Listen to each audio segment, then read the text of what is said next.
Breaking news. Nellore జిల్లాలో రాజకీయ సెగలు రాజుకున్నాయి. మాజీ మంత్రి కాకాని గోవర్ధన్ రెడ్డి నివాసం దగ్గర ఒక్కసారిగా ఉద్రిక్తత చోటు చేసుకుంది. దుర్గమిట్ట పోలీసులు కాకాని ఇంటికి చేరుకొని ఆయనకు నోటీసులు ఇచ్చే ప్రయత్నం చేశారు.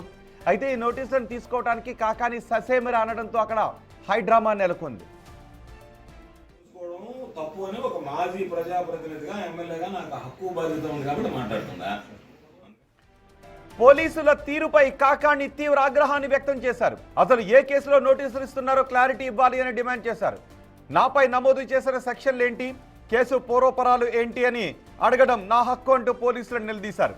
ఎఫ్ఐఆర్ కాపీ చూపించకుండా సరైన సమాచారం ఇవ్వకుండా నోటీసులు ఎలా ఇస్తారు అని ఆయన వాదించడంతో పోలీసులకు కాకానికి మధ్య గంటసేపు వాగ్వాదం జరిగింది. ప్రభుత్వం కక్ష సాధింపు చర్యలో భాగంగానే పోలీసులు ఇలా వ్యవహరిస్తున్నారని కాకాని వర్గీయులు ఆరోపిస్తున్నారు. మరోవైపు పోలీసులు మాత్రం తమ విధి తాము నిర్వహిస్తున్నామని, నోటీసులు అందజేయడమే తమ పని అని చెబుతున్నారు. ప్రస్తుతం కాకాని నివాసం దగ్గర ఆయన అనుచరులు భారీగా చేరుకోవడంతో ఉద్రిక్తంగా పరిస్థితి కనిపిస్తోంది. అసలు ఆ నోటీసుల వెనుక ఉన్న కేసు ఏంటి, పోలీసులు తదుపరి ఏం చేయబోతున్నారు అనేది ఇప్పుడు జిల్లాలో హాట్ టాపిక్ గా మారింది. మేము వచ్చిన తర్వాత మేము అతను మాట్లాడిందా తప్పకుండా ఇరిగేషన్ దొంగ చేసుకున్నాడు లేదా ఎవరు చెప్తారు. రైతుల దగ్గర పోదాం పండి, మీరు కూడా పోలీసు కూడా అయ్యా దొంగ బిల్లులు చేసుకుని సోమరెడ్డి ఇరిగేషన్ లో తిన్నాడా లేదా అయ్యే మాట్లాడుతున్నాను నేను. దాంట్లో విదేశాలు రెచ్చగొట్టేదామని వాస్తవాలే కదా. ప్రజాస్వామ్యం దోచుకోవడం తప్పు అని ఒక మాజీ ప్రజాప్రతినిధిగా ఎమ్మెల్యేగా నాకు హక్కు బాధ్యత ఉంది కాబట్టి మాట్లాడుతుందా?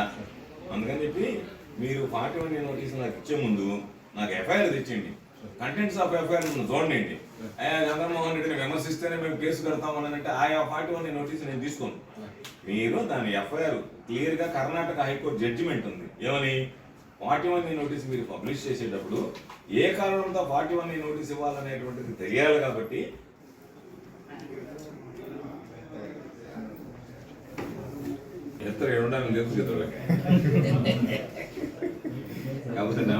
గొల్లమూడి దగ్గర సంత పెట్టాడు, అక్కడ గ్రావెల్ తీసుకుపోతుండే, ఆడ ముత్తుకూరు దగ్గర మషిన్ తీసుకుపోతుండే, ట్రాన్స్ఫర్లకు డబ్బులు తీసుకుంటుండే, ఆ పొదలపూర్లో లేఅవుట్ల దగ్గర వాళ్ళ దగ్గర డబ్బులు తీసుకుని మీ స్టేషన్లోనే కేసు పెడితే మీరు ఆ కేసు ఏం చేశారో చెప్పకపోతుంది. ఆ రోజు మీరు కేసు పెట్టారు కదా, అతను 2.5 కోటి డబ్బులు ఇచ్చిందని ఎందుకు గమ్మైపోయినారు మీరు? ఆ కేసు అతను 2.5 కోటి 41 నోటీస్ ఇచ్చే ముందు ఏ కేసులో నాకు నోటీసులు ఇస్తున్నారు, ఫిర్యాదు ఎవరు చేశారు, ఏ సెక్షన్ల కింద నాపై కేసులు నమోదయ్యింది అనే వివరాలు నాకు చెప్పాలి కదా, ఎఫ్ఐఆర్ నాకు చూపించాలి కదా అని కాకాని అడుగుతున్నారు. నేను నోటీస్ తీసుకోను అని కాకాని అంటూ ఉన్నారు.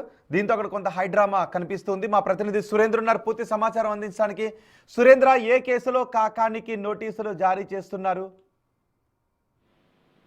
రోహిత్, మాజీ మంత్రి కాకాని రెడ్డి పైన 2 కేసులు నమోదాయి. ఈ 2 కేసులు కూడా ఇటీవల నెల్లూరు జిల్లాలో వైసీపీ విస్తృత స్థాయి సమావేశాలు జరుగుతున్నటువంటి నేపథ్యంలో ఇటు పొదలకూరు, గూడూరు, నెల్లూరు రూరల్ వంటి ప్రాంతాల్లో కాకాని గోవర్ధన్ రెడ్డి ఇటు మాజీ మంత్రి సోమిరెడ్డి చంద్రమోహన్ రెడ్డి పైన, సీఎం చంద్రబాబు పైన, డిప్యూటీ సీఎం పైన పవన్ కళ్యాణ్ పైన కూడా ఇటు అనేక ఆరోపణలు చేసినటువంటి పరిస్థితి ఉంది. అయితే ఈ నేపథ్యంలోనే ఆ ఆరోపణలకు సంబంధించి ఇటు మాజీ మంత్రి సోమిరెడ్డి చంద్రమోహన్ రెడ్డి పైన కూడా ఆయన అనుచిత వ్యాఖ్యలు చేశారని చెప్పి ఇటు దర్గామిట్ట పోలీస్ స్టేషన్ లో, అదే విధంగా పొదలకూరు పోలీస్ స్టేషన్ లో కేసు నమోదు చేయడం జరిగింది. దాంతో పాటు చంద్రబాబుని దరిద్రుడు అంటూ మాట్లాడినటువంటి వ్యాఖ్యల పైన కూడా ఈ యొక్క కేసు నమోదైనట్లుగా తెలుస్తా ఉంది. అయితే దీనిపైన ఈ రోజు సాయంత్రం 5 గంటలకు విచారణకు హాజరు కావాలని అంటూ పొదలకూరు పోలీస్ స్టేషన్ లో విచారణకు హాజరు కావాలంటూ కూడా నోటీసులు ఇవ్వడానికి దర్గామిట్ట పోలీసులు రావడం జరిగింది. వచ్చినటువంటి నేపథ్యంలో అక్కడ కొద్దిసేపు ఆ పోలీసులకి ఇటు కాకాని మధ్య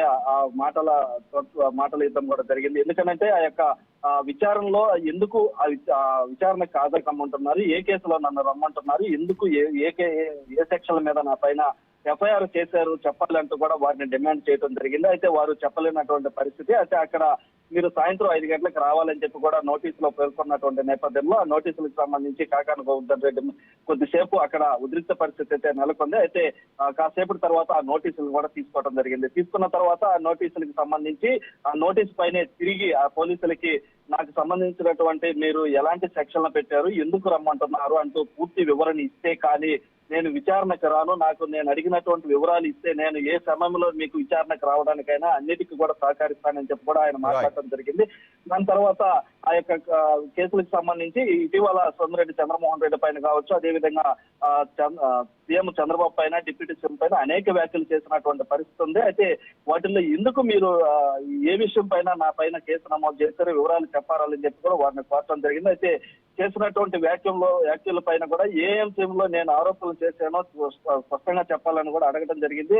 అనేక ఎఫ్ఐఆర్ లో ఏ అంశం ఉందన్నది కూడా స్పష్టత లేదు. విచారణకు రావడానికి నేను ఎప్పుడైనా సిద్ధము, కేసుకు సంబంధించి వివరాలు ఇస్తే ఇటు విచారణకు హాజరవుతా, ఇదే విషయాన్ని నోటిపైన కూడా రాసి పంపించానని చెప్పి కూడా కాకాని గోవర్ధన్ రెడ్డి మాట్లాడటం జరిగింది. అదేవిధంగా ఇటీవల చంద్రబాబు పైన మాట్లాడినటువంటి దరిద్రుడు అన్నటువంటి వ్యాఖ్యము నాకు తెలిసినట్టు కాకానికి తెలిసినంత వరకు కూడా అది బూతు వ్యాఖ్యం కాదు, కేసు పెట్టేంత వ్యాఖ్యం కాదని చెప్పి కూడా ఆయన మాట్లాడటం జరిగింది. అయితే ఏదేమైనప్పుడు కూడా ఇటు నెల్లూరు జిల్లాలో ఒకసారిగా కాకాని పైన కేసులు నమోదు కావడం, వారికి విచారణకు హాజరు కావాలంటూ నోటీసులు ఇవ్వడంతో కూడా నెల్లూరు రాజ్యం ఒక్కసారిగా వేడెక్కింది. రోహిత్. రైట్ సురేంద్ర.